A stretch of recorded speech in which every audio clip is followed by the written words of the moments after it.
I was interested before I came to Green Valley because I was an appraiser for a while, and so I had to take pictures of houses.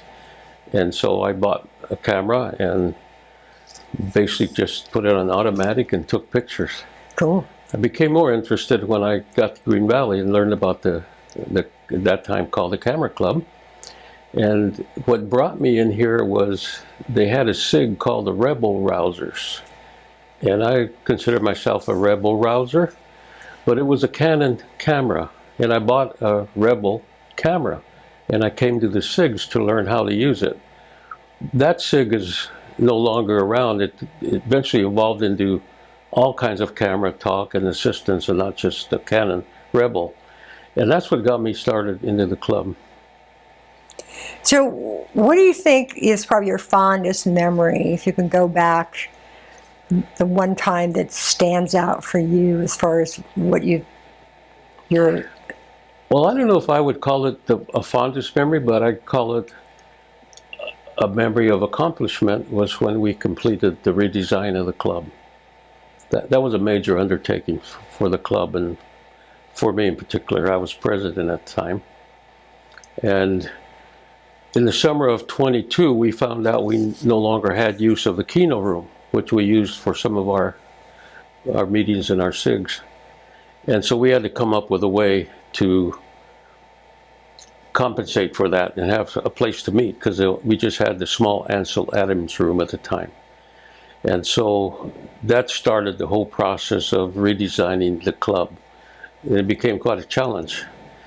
And it took a year, almost to the day, to complete the remodeling of the club.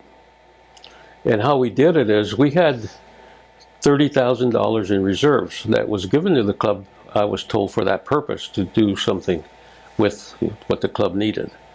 And so we thought we could build a wall here and a wall there, and we had the money to do it. But in fact, it was much more complicated and more expensive. So GVR required that an architect get involved in design, and the architect came in with a cost estimate of $123,700, way above our means. And so we had to figure a way to cut that cost. So the design review committee, which was Linda Gregory and Ron Stein and Gene Komarami and Tom Parker, and for a while Pam Cale helped with the design. She was graphic designer. She did all the designing. We told her what we wanted, and we were able to knock the price down to $77,000. We had already paid a little over $11,000 for the architect, so we had spent some of our money and trying to figure out how to get the rest. And we made some changes, because originally we were going to build a storeroom in the corner of this classroom for all the equipment we had in the storeroom, but we couldn't because of the air conditioning and the sprinkler system. So we decided to build cabinets. We put a wall in the mat room and put our storage behind there, and moved the Ansel Adams room to where it is now.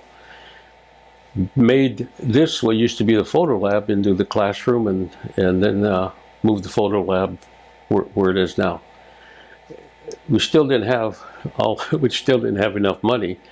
So I have to commend David Jung, who was the facilities director at the time, for shepherding this, giving us options. And he said, why don't you put in for a grant with GVR and I'll support it. So we did. In the meantime, the Glass Arts was going in downstairs, so that contractor bid on to finish this project. And he came in at about $30,000. And so we put in for a grant and we got it. And we were able to complete it. Almost a year to the day we started working on the project. So it took the effort of a lot of people. Our board, our members being patient, because we used to have classes in here without a wall. As a matter of fact, the wall could I was kidding all the time about the wall. Danny's wall. We got to get Danny's wall up there and finish this project. And it's turned out very well for us. It's allowed us to expand our offerings to our members. We have a room that sits 50 people that's used for this purpose that you're doing today to record this. A mat room that is adequate for us.